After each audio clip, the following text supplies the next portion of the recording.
Hello ma queen et bienvenue dans ce nouvel épisode du podcast Strong Girl Boss. Aujourd'hui c'est, je pense notre épisode préféré de l'année, c'est l'heure du bilan. On est fin décembre, on passe bientôt en 2025, c'est passé trop vite cette année. Et j'avoue qu'en préparant cet épisode, je me suis rendu compte de l'évolution de dingue que j'ai connue cette année, en partie grâce à vous qui m'écoutez, grâce à mes clientes, donc je suis ultra reconnaissante. Et le fait d'avoir fait cet exercice, ça m'a vraiment ouvert les yeux sur ma progression. Donc si tu l'as pas déjà fait, je te recommande de le faire aussi pour ta propre situation. Évidemment, le but de cet épisode, c'est pas de te comparer comme d'habitude, c'est de t'inspirer, de te montrer que c'est possible et de te montrer aussi à quel point il y a certaines réussites que j'avais pas réalisées et que je réalise juste en faisant cet exercice pour préparer ce podcast. Donc même si tu n'as pas de podcast, même si tu ne fais pas un bilan public, fais-le aussi pour toi et pour te célébrer, te remercier de tout ce que tu as accompli et réaliser tout simplement parce que notre cerveau a tendance à très vite passer à autre chose, à très vite oublier ou à très vite se rattacher à quelques événements marquants, souvent négatifs, alors qu'il y a plein de choses positives qui ont rythmé nos années, j'en suis certaine. Spoiler qui va te faire rester jusqu'au bout, mon chiffre d'affaires a augmenté de 300% cette année. Je suis trop contente, genre vraiment quand j'ai fait le calcul, j'étais là en mode mais what? Et juste de mettre le pourcentage, en fait, ça m'a fait réaliser que en fait c'est énorme. Bref, rentrons directement dans le vif du sujet. Cet épisode va être décomposé comme ce podcast avec les mêmes thématiques, c'est-à-dire le business, la création de contenu et le mindset. On commence directement avec mes chiffres business de l'année. Sachez que l'année dernière, en décembre de l'année dernière, j'étais à 29 975 € encaissés. Donc c'était un excellent mois, c'était évidemment mon meilleur mois, depuis le début de mon business. C'est allé très très vite l'année dernière à cette période, puisque j'ai commencé à 0 en août, puis 5 000 en septembre, puis je suis passée à 30 000 en décembre. Donc j'ai en quelques mois, en 4 mois, explosé l'année dernière. Donc c'était déjà une période un peu phare, mais c'était quelque chose qui venait de se produire en fait que je réalisais même pas. Et l'année dernière à cette époque j'étais pas du tout dans le même mood en termes de mindset, je t'expliquerai tout ça, mais voilà, j'étais déjà à cette époque en très bonne voie, juste je ne savais pas ce qui allait se passer pour moi cette année. J'avais à l'époque 66 clientes sur une offre à 1 500 € et du paiement en 3 fois. Tu vas voir dans cet épisode, vraiment, je te donne tous les détails, tous les chiffres vraiment exacts. Je veux que tu puisses te rendre compte, en fait, de ce qui se cache derrière tout mon business, ma création de contenu, etc. En plus, normalement, si tu m'écoutes, si t'es nouveau ou nouvelle, bienvenue. Sinon, tu sais à peu près ce que je fais déjà et ça va être encore plus croustillant pour toi. Et du coup, sur l'année 2023, j'avais encaissé avec mon business, mon auto-entreprise à l'époque, 100 000 €, ce qui était déjà énorme puisque en fait j'avais des mois à 3 à 5 000 € de janvier à septembre entre mon activité de freelance dans la com et le début de Success Story, mais qui était très très discret avec que 6 clientes, mais aussi ma création de contenu qui à l'époque me rapportait beaucoup d'argent. C'est comme ça que j'ai commencé à transmettre à d'autres filles, c'est-à-dire que j'arrivais à générer 1 500, 2 000 € par mois assez facilement, entre guillemets, grâce à mes réseaux sociaux, à travers l'influence. En gros, c'était des marques qui me payaient. Et du coup, j'arrivais à faire 3 à 5 000 € sur les mois. Et ensuite, évidemment, j'ai explosé grâce à mon business qui était une offre qu'on dit scalable, en gros, qui ne dépendent pas de mon temps. Pardon, je vais y arriver. Pour une fois, je te donne un peu les coulisses. C'est la première fois que j'enregistre un épisode de podcast l'après-midi, après manger. Et je peux te dire que ce que je pensais être difficile l'est vraiment, puisque j'ai envie de dormir et je bégaye. Mais je suis contente parce que pour la première fois de ma vie, j'ai réussi à tenir le rythme des podcasts, à les enregistrer à l'avance, alors que j'ai plein de choses de prévues en décembre. Donc voilà, c'est pour te partager aussi les coulisses de ce podcast. Si tu te dis, elle bégaye bien beaucoup, c'est la fin d'année, je suis fatiguée et en plus on est l'après-midi, donc tout s'explique. Bref, 100 000 € l'année dernière et aujourd'hui, cette année, et plus précisément en novembre, puisque là on est le 6 décembre pour tout te dire, donc je n'ai pas les chiffres de décembre, mais j'ai les chiffres de novembre et tu le sais, j'ai fait un lancement, si tu as écouté les épisodes précédents et si tu as aussi regardé ma chaîne YouTube, j'ai fait un lancement en novembre et donc je peux te dire ce que j'ai encaissé en novembre et les mois précédents, mais je ne peux pas te dire ce qui m'attend en décembre à la dizaine près, mais tu vas voir c'est assez régulier.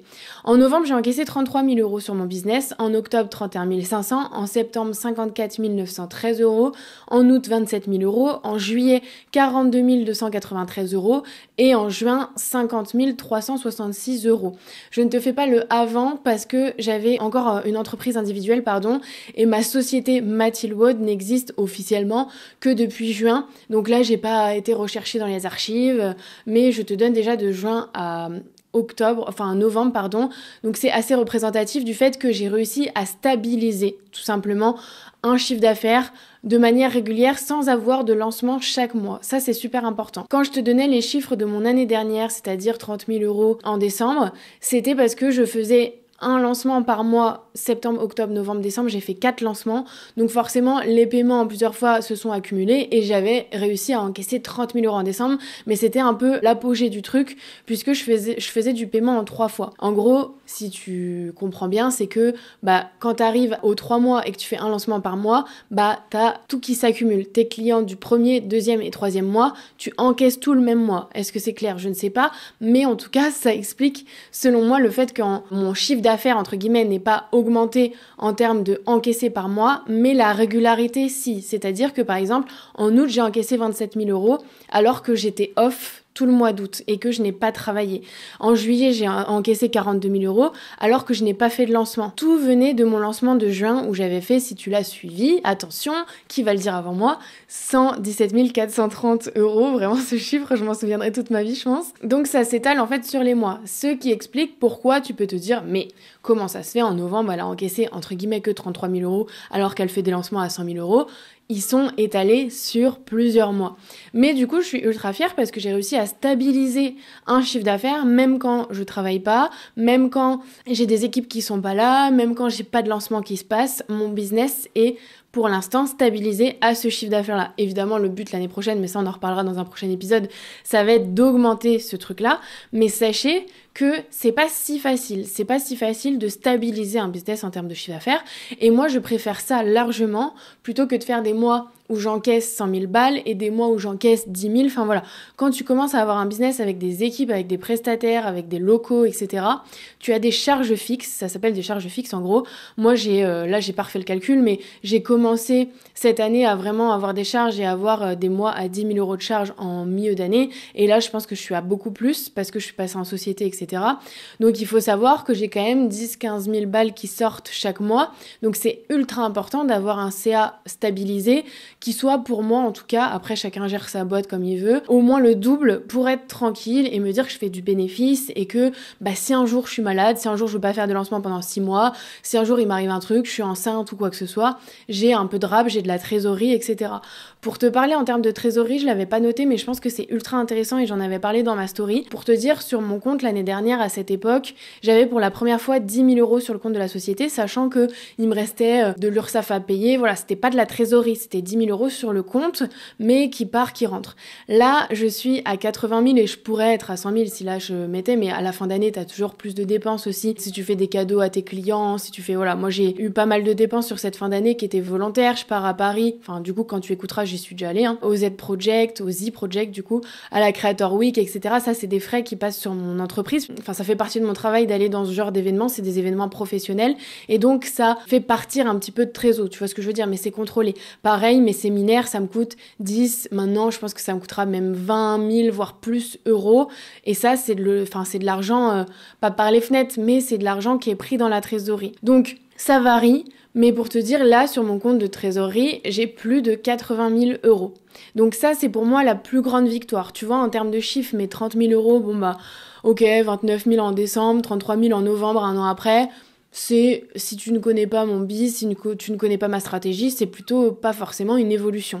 L'évolution, c'est ça, c'est vraiment le cash que j'ai sur les comptes, le roulement qui est possible, l'avance que j'ai en fait, et ça c'est ultra sécurisant aussi quand t'as un business et en plus un business en ligne, c'est que tu te dis ok, s'il m'arrive un truc, j'ai un peu le temps de voir, et ça c'est le secret je pense d'une entreprise saine, c'est d'avoir de la trésor d'avance. C'est comme dans ton perso en fait, on dit toujours, c'est bien d'avoir un fonds de secours, un compte compte de secours où t'as genre 2-3 mois de salaire, ou enfin pas forcément de salaire mais 2-3 mois de charges d'avance, c'est-à-dire que si t'arrive un truc, t'as déjà 3 mois où tes charges sont payées et c'est pas grave si t'as pas de rentrée d'argent.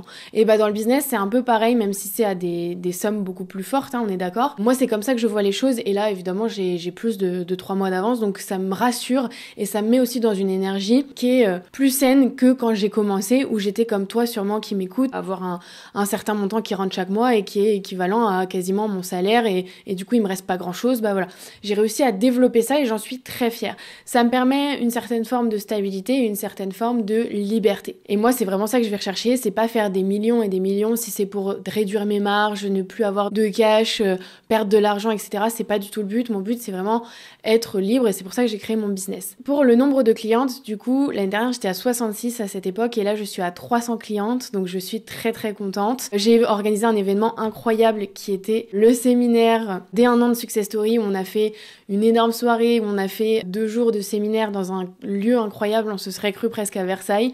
Donc ça, j'en suis très fière aussi, et ça faisait partie des choses que j'avais presque oubliées et que c'était cool pour moi de les réintégrer dans ce bilan. Et gros point aussi qui fait aussi l'évolution de mes charges, mais qui fait aussi l'évolution de mon business et de mes lancements et de l'argent que je génère, c'est que je me suis entourée d'équipes. À l'époque, à cette époque-là, l'année dernière, j'avais juste Mariva, coach mindset dans Success Story, qui faisait des lives en plus de moi, et encore je venais de la recruter, genre elle est arrivée en novembre l'année dernière. Et aujourd'hui, j'ai Valentine qui est mon alternante, j'ai Manon qui m'aidait sur la partie plus marketing pour mes clientes, le suivi de mes clientes, etc. Qui là part sur de nouveaux objectifs personnels et qui donc relaisse sa place à Valentine. Bref, je vais pas m'étaler sur le sujet. Mais Manon qui m'a aussi énormément aidée cette année. Emma qui est venue en support du coup de Manon là sur le dernier mois, qui est une de mes clientes. Manon qui est une de mes clientes aussi, je le précise pas, mais qui a cartonné, explosé grâce à Success Story. Elle a pris 30 000 abonnés ou à peu près je crois, et elle a plein de collabs avec des marques de dingue. Voilà, elle est partie en voyage avec New Balance, etc. Donc je suis super fière d'elle et je suis super contente qu'elle m'ait accompagnée cette année. Valentin qui est mon content manager, qui m'aide du coup à faire en sorte que ces podcasts et mes vidéos YouTube voient le jour de manière régulière, et en me laissant juste ma créativité dans le script et le tournage, et puis le reste c'est lui qui gère, avec une agence de montage aussi qui m'a accompagnée cette année. Et aussi, après j'en oublie peut-être, et je vous aime tous, merci d'être là. J'ai l'impression de recevoir un prix et de remercier tout le monde, mais c'était important pour moi de le mentionner parce que au-delà des chiffres, mon business c'est vraiment ça cette année, c'est la structuration, et vous allez le voir, c'est un peu le mot de mon bilan. La structuration, cette année c'était une année de structuration, ça fait 3 fois que je le dis, on a compris. Ensuite, j'ai aussi ma nouvelle comptable qui aujourd'hui est une épaule assez solide que j'ai pas forcément eu avant, et je suis très contente de l'avoir. Et j'ai trouvé aussi des business friends à travers le mastermind que j'ai fait en début d'année, qui était celui de Margot Cunego, qui a été ma mentor l'année dernière, et j'ai rencontré des filles géniales, je les citerai pas toutes parce qu'elles sont toutes géniales, mais j'en citerai une en particulier qui a été vraiment ma rencontre de l'année, c'est Ophélie, évidemment, ma coach business, ma coach copine, comme j'aime l'appeler, parce qu'elle est bien plus que ma coach. Je pense que c'est ma rencontre de l'année, hein, je l'ai écrit là dans le script, c'est vraiment elle, je suis presque émue, je sais qu'en plus elle va m'écouter, je suis presque émue d'en parler parce que vraiment elle m'a sauvée entre guillemets de l'épuisement, du burn-out, donc je suis reconnaissante à mort cette année, et mon bilan ne serait pas envisageable sans la citer.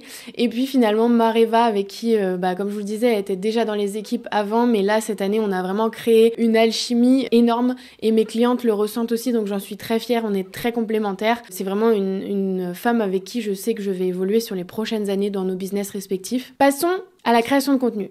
La partie business, c'est finito, on est très fiers de tout ce qu'on a accompli, on a fait de l'oseille, on a structuré, on a des équipes, on est entouré, tout ce qu'on veut. Vraiment, je suis ravie.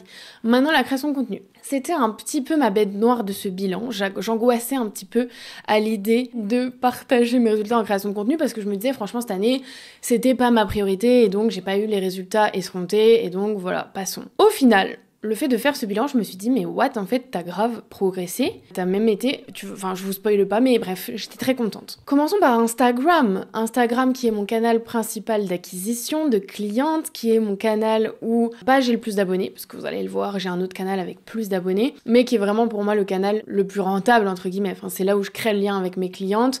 C'est le premier lien. Vous allez voir le lien de confiance. En fait, c'est ma visibilité. Et le lien de confiance, il se crée dans d'autres formats dont je parlerai après. Mais vraiment, Instagram, c'est quand même le socle et la base. Et donc j'étais un petit peu frustrée parce que j'ai des gros objectifs sur Instagram en termes de visibilité qui ne sont pas atteints cette année, et du coup je me disais, c'est nul.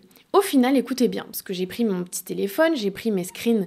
D'ailleurs, conseil les filles, je le recommande à mes clientes, mais je vous le recommande aussi, faites des screens de vos comptes régulièrement pour vous rappeler de combien vous aviez d'abonnés à telle date, à telle heure limite, parce que franchement, derrière, c'est trop dur de s'en souvenir. Donc là, mes screens ne mentent pas. J'avais le 13 décembre de l'année dernière 11 000 abonnés sur Instagram. Le 14 février 2023, donc c'est-à-dire il y a presque 2 ans, j'avais 4 800 abonnés. C'est-à-dire que je pense que j'avais en janvier, j'ai pas retrouvé de screen qui datait de janvier, mais je devais avoir 4000 abonnés grand maximum. C'était la période où je commençais à grossir sur Instagram, puisque avant j'étais sur TikTok. Et du coup, j'ai pris 7000 abonnés en un an l'année dernière. J'ai eu mes 10K le 6 octobre 2023. J'ai eu mes 10K le 6 octobre 2023 et j'ai fini l'année en décembre avec 11 000 abonnés. J'ai pris 7000 abonnés. Cette année, là, j'ai eu mes 19 000 abonnés, genre il y a 2 jours. Bon, du coup, quand tu m'écoutes, il y a un mois. Et j'ai pris, du coup, comme j'avais 11 000 abonnés l'année dernière, j'ai pris 8 000 abonnés cette année. Et l'année dernière, 7 000. Donc en fait, j'ai fait mieux que l'année dernière. Alors que pour moi, l'année dernière, c'était mon année de gloire sur Instagram et cette année, c'était pas ouf. Mais vous voyez comme on banalise, et surtout, le step des 10K, c'est un step qui est un peu symbolique, donc je pense que je m'en souvenais plus. Mais en fait, j'ai pris 1000 abonnés de plus que l'année dernière, alors que je me suis repositionnée, c'est-à-dire que j'ai perdu plein d'abonnés. Parce que, en fait, je suis passée de la meuf qui parle de sport et de nutrition et qui fait du crossfit, à la meuf qui parle un peu de sport et de nutrition, certes, mais l'aspect business et création de contenu pour les créatrices de contenu. Donc j'ai quand même gardé une partie de mon audience, attention, sinon je ne recommanderais pas de faire ça. Si tu changes totalement de thématique, tu recrées un compte. Mais moi, c'était stratégique de me dire, j'ai quand même des filles qui me suivent, qui sont dans le sport et nutrition, qui veulent devenir créatrices de contenu, qui veulent développer leur business de coach en ligne, etc. Sportif, nutrition, diététicienne, etc. Donc, ma cible, elle est quand même dans mes abonnés, mais par contre, les abonnés qui font juste du sport et de la nutrition pour le plaisir, pour la passion, n'étaient pas intéressés par la partie création de contenu et business. Donc j'ai perdu une partie de mon audience, j'ai quand même limité la casse, mais ça veut dire que, évidemment, j'ai pris beaucoup plus que 8000 abonnés en soi, puisque j'en ai perdu. Donc, je suis très fière, alors que je ne pensais pas dire ça de cette année. Donc vous voyez, si j'avais pas fait cet exercice, Bibi, elle se serait même pas rendue compte des progrès qu'elle a fait et de la réussite qu'elle a eue cette année à ce niveau-là. Donc je suis très fière et ça me confirme encore une fois que je suis la queen de la com. Je pense que vous êtes d'accord avec moi. Si vous n'êtes pas d'accord, tant pis, moi je suis convaincue. Voilà, c'est dit. L'avantage des épisodes de podcast l'après-midi, c'est que vraiment je suis en roue libre encore plus, parce que j'ai du mal à me concentrer. Donc je laisse place à toutes mes pensées. Non, pas pour vous décevoir, je pense que vous allez adorer. Mais voilà. Mon engagement aussi est à souligner puisque je pense que même si, à la base, j'allais dire ça, mais du coup, c'est pas vrai. J'allais dire, même si j'ai pas pris énormément d'abonnés, si, en fait, clairement, 8000, c'est déjà très bien, on se calme. Ils sont aussi beaucoup plus engagés, beaucoup plus qualifiés, évidemment. C'est ce que j'apprends à mes clientes, donc heureusement que c'est le cas pour moi, mais je tiens à le préciser. Et ça, c'est dû, selon moi, aussi aux autres formats que j'ai développés cette année, aux formats longs, comme le podcast, puis ma chaîne YouTube. Ça, je vais revenir tout de suite. D'ailleurs, c'est une excellente transition puisque c'est exactement ce que j'allais dire. En gros, je m'en suis encore plus rendu compte là cette semaine puisque le Wrapped Spotify est sorti et je suis top 1 de plein de filles. Mais j'ai le chiffre exact puisque j'ai regardé le mien puisque maintenant j'ai accès avec mon podcast à mon Wrapped podcast. J'ai eu plein de filles qui ont partagé leur top podcast et j'étais agréablement surprise d'être très souvent le top 1. C'est-à-dire que je suis la personne que les filles écoutent le plus en podcast. Et là, je me suis dit, mais what? Incroyable, genre, c'est bien d'être dans le top 5, mais être top 1 aussi régulièrement, c'est un signe d'engagement et de fidélisation qui est énorme, Et ça, c'est vraiment la particularité de mon podcast, j'en ai parlé dans d'autres épisodes, donc je vais pas faire 1000 ans là-dessus, c'est que les gens me réécoutent chaque semaine. Et ce que j'ai vu, du coup, dans mon propre wrap Spotify for Creator, là, c'est que je le suis. Pas pour 10 personnes qui m'ont mentionné en story. Je suis top 1 podcast pour 967 personnes. Vous vous rendez compte là? Vous êtes presque 1000 où je suis votre podcast fav, genre. Moi, je me rends pas compte. Mais moi, je suis là en mode, mais c'est possible, genre? J'ai 5000 abonnés. Il y a 1/5 de ces gens qui sont pas juste abonnés, genre, qui sont fans.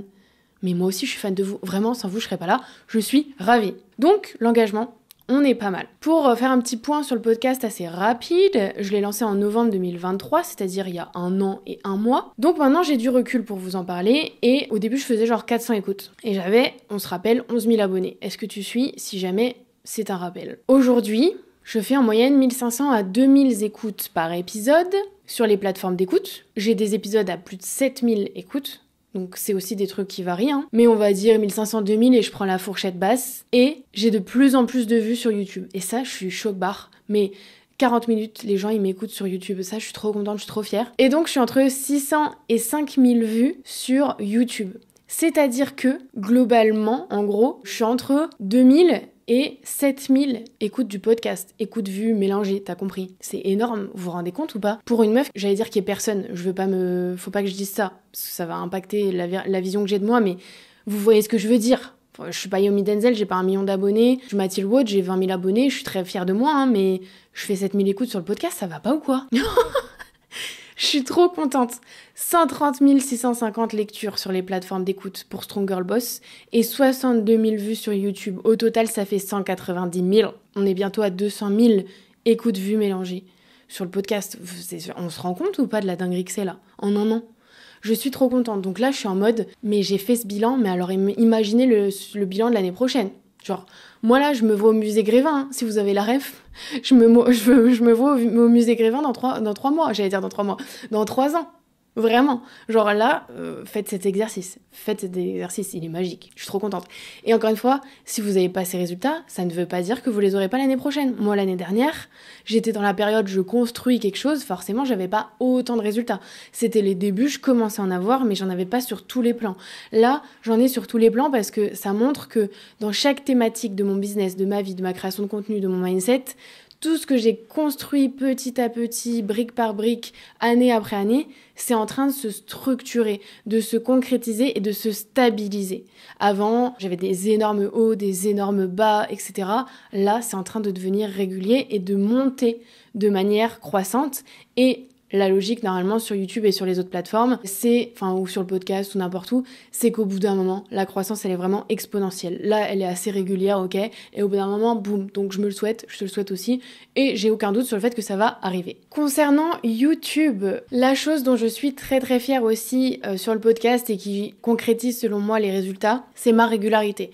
Si vous vous rappelez bien, ça fait 1 an que je dis, ok, le podcast, à partir du moment où je l'ai lancé, je me suis dit, c'est ma priorité d'en sortir 1 par semaine. C'est la seule condition pour que ça réussisse. Je le sais en fait.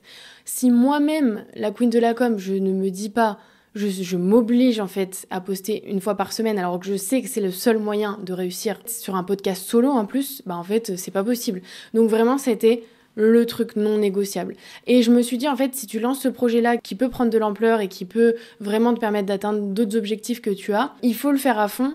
Quitte à, potentiellement, je me disais, même si des fois je tire des traits sur certains projets qui pourraient me rapporter plus d'argent, je veux que ça, ce soit ma priorité. Et j'ai réussi, j'en suis très fière. Et je me suis pas arrêtée là, j'ai même réussi à intégrer une vidéo YouTube en plus par semaine. Chose que j'ai commencé à faire avant l'été. Et chose que j'ai concrétisée à partir de septembre, vraiment de manière régulière. Et là, je peux le dire, depuis septembre, j'ai pas 1 semaine où j'ai pas posté une vidéo YouTube. Et ça me fait très plaisir. Donc c'était mon année aussi de régularité sur le format long. Et donc, pour en venir à YouTube, cette année, j'ai fait 194 000 vues. Donc ça, c'est génial. En comptant les épisodes vidéo du podcast, attention. Et j'ai gagné 3800 abonnés. Donc ça, pareil, je suis ravie. YouTube, la croissance, elle est quand même plus lente que sur les autres plateformes, hein. Il faut le savoir, quand on se lance, ça prend du temps. Mais ce temps, maintenant, j'ai plus besoin de monétiser ma chaîne YouTube. C'est ça le sujet, en fait. C'est quand tu veux faire de YouTube ton métier, là, ok, il faut être accroché. Et ça prend du temps et tu gagnes pas d'argent. Moi, j'ai la chance, entre guillemets, hein, c'est pas de la chance, j'ai créé un business qui me permet d'être rentable, vous l'avez vu, d'être régulière en termes d'argent encaissé chaque mois et qui donc me permet de prioriser aussi ma création de contenu sans avoir besoin de gagner de l'argent et de faire des vues. Et du coup, évidemment, l'objectif c'est d'en faire des vues, mais vous avez compris, c'est pas nécessaire pour que je puisse vivre et payer mon loyer. Donc, je suis très contente de quand même l'avoir fait, parce que des fois, quand c'est des choses qui te rapportent pas de l'argent sur le court terme, bah c'est des choses qui passent un peu à la benne. Mais là, j'ai priorisé ça. Et du coup, j'avais commencé l'année avec 1700 abonnés sur YouTube, et là, on est à plus de 5500, donc je suis trop contente. Mon objectif, c'était 10 000, mais clairement, je suis pas déçue, parce qu'encore une fois, j'ai conscience que YouTube, c'est une plateforme qui prend du temps, et surtout, je sais que ça prend du temps, mais qu'au moment où ça explose. Et je me dis, plus j'avance et plus je m'en rapproche, tu vois, c'est logique. Et j'ai toujours fonctionné comme ça. Et je pense que c'est comme ça que j'ai réussi aussi, c'est que même si dans la vie je suis pas patiente, sur les réseaux, dans le business, etc., je sais qu'à un moment, si j'ai des objectifs, si je fais les actions pour les atteindre, c'est-à-dire par exemple sur YouTube être régulier, c'est la base, eh bien à un moment ça paiera. Et je sens que ça commence, vraiment, la sauce elle monte à un moment là, quand je fais plus de 1000 vues à chaque vidéo que je poste, c'est un truc, c'était impossible avant, et il y a un an, je faisais 300 vues. Donc c'est pas énorme, ça me frustre parfois un peu de pas faire plus, mais je sais que c'est le jeu. Tu l'as vu, cette année 2024, entre mon business et ma création de contenu, était l'année pour moi de la structuration. Et du coup, je me suis dit que 2025 sera l'année, selon moi, de l'explosion. Et du coup, je suis trop contente parce que ça s'applique vraiment à tout. J'ai trouvé cette punchline un peu pour YouTube, mais je pense que ça s'applique vraiment à tous les aspects que je viens de citer. Et au dernier qui reste aussi, attention, déjà, TikTok, je vais y passer 3 secondes et demie parce que j'ai perdu des abonnés. C'est la seule plateforme où j'ai perdu des abonnés, mais parce que c'était plus du tout ma priorité. Je suis montée à 92 000 abonnés sur TikTok le 21 septembre 2023 et aujourd'hui j'ai 86 600 abonnés. Donc tu le vois, j'ai pas perdu non plus énormément, mais bon, même ceux qui me restent, je pense que c'est pas très qualifié, puis c'était dans le sport et la nutrition. Donc là, quand je reposte, je vois que ça fonctionne pas. Il faudrait que je me lance dans un nouveau compte, mais déjà il y a des comptes qui se créent de moi alors que c'est pas moi, donc j'ai un peu pas envie de perdre les gens, et surtout c'est pas ma priorité. Vraiment, j'ai envie d'être une youtubeuse, j'ai envie d'avoir du format long, d'être podcasteuse, et mon ère TikTok, je pense, est terminée, mais ça ne veut pas dire qu'elle ne reviendra pas, attention. J'avais prévu de la relancer en septembre, puis au final j'ai vu que c'était trop ambitieux d'avoir des TikTok tous les jours, Insta tous les jours, podcast toutes les semaines, YouTube toutes les semaines. À un moment, on peut pas tout faire, donc voilà, c'est pas la chose que j'ai priorisée. Donc voilà, grosse victoire sur podcast et YouTube et Instagram. Il faudrait que je reprenne quand même la régularité. Voilà, je fais des mois où je suis très régulière, d'autres mois où un peu moins, mais c'est toujours contrôlé, donc ça me dérange pas. Et dernier point de ce podcast, c'est l'aspect mindset. Au niveau de mon mood, en fait, quel est le bilan ? Et il est encore une fois très positif parce que à cette époque, l'année dernière, j'étais vraiment épuisée et je m'en rendais pas encore compte. Je m'en suis rendu compte en mars de cette année. Alors que là, je clôture cette fin d'année en étant plutôt légère. Évidemment, il y a toujours de la fatigue, mais je sais beaucoup mieux la gérer. Je culpabilise beaucoup moins aussi de devoir me reposer. Et je me sens légère, je me sens... voilà, accompli. Là, j'ai fait un lancement, j'ai fait un petit peu moins d'argent, je t'en ai parlé dans un épisode, mais en fait, ça me culpabilise pas. Genre, je suis contente, en fait, je suis contente de tout ce que j'ai accompli, chose qui était pas le cas l'année dernière parce que j'étais vraiment insatisfaite, je voulais plus. Et bien là, en termes de mindset, j'ai vraiment évolué et je pense que c'est ça qui va me permettre l'année prochaine de passer encore des steps de ouf. C'est qu'en fait, toute l'année, j'ai travaillé énormément sur moi-même, j'ai appris à me connaître, j'ai appris à reconnaître aussi mes différences. C'est un épisode de podcast qui a très bien fonctionné et je t'invite à l'écouter si tu te sens hypersensible, HPI, toutes ces choses-là. J'ai mis du temps à accepter en fait chez moi. D'apprendre à me connaître, je sens aussi que ça me permet de me réaliser dans mon métier d'entrepreneur et de créatrice de contenu. Je suis prête à célébrer, je suis prête à profiter, chose que j'étais pas prête en fait l'année dernière tout simplement. Et je trouve que c'est vraiment ça ma vision du succès, au-delà de tous les chiffres incroyables que j'ai pu t'annoncer lors de ce podcast et tout au long de l'année. Vraiment, ma plus belle victoire, mon plus beau bilan, c'est ça, c'est de m'être rapprochée de moi-même, que ce soit pour vous, enfin, de ce que je montre, mais aussi de ce que je sais sur moi. C'est un travail évidemment d'une vie, mais je suis contente de l'avoir vraiment initié cette année. Je pense que l'année de tes 25 ans aussi, c'est un peu une année charnière, en tout cas moi je le vis comme ça, et je pense que ça s'est décalé au fur et à mesure du temps, puisque maintenant on fait des études de plus en plus longues, voilà, on arrive sur le marché du travail très tard, on n'apprend pas forcément à se connaître, etc. Et bien cette année, je pense que c'était ce signe-là, en fait, le signe de la découverte de moi-même et son expression en live. Vous voyez, grâce au podcast notamment, j'ai appris à me connaître personnellement et je l'ai retransmis immédiatement et du coup en fait c'est intégré beaucoup plus vite pour moi et ça vous aide vous en même temps. Donc vraiment, c'est pas une légende de dire qu'un podcast c'est un peu une thérapie. Je pense que franchement ce serait hypocrite de dire que on fait un podcast, surtout un podcast solo, juste pour les autres. On le fait aussi pour nous, pour avancer, et je suis ravie que tout au long de cette année j'ai pu le faire avec vous, j'ai pu vous faire évoluer, j'ai pu vous faire rêver, pleurer, rire, sourire et vous inspirer. Globalement c'est ça la mission, en partageant mes expériences, mes erreurs et mes leçons. Je suis encore une fois très reconnaissante pour toutes les personnes qui m'écoutent, que ce soit chaque semaine ou une fois de temps en temps. Merci beaucoup. Si vous voulez faire un dernier geste pour le podcast cette année, c'est évidemment de laisser 5 étoiles et de le repartager dans vos stories, de le mentionner potentiellement dans des recommandations, de le partager à vos proches, aux gens qui pourraient en avoir besoin. Je vous dis à l'année prochaine pour un prochain épisode. On se retrouve dans une semaine, mais du coup, voilà, la vieille blague que tout le monde fait à la fin d'année.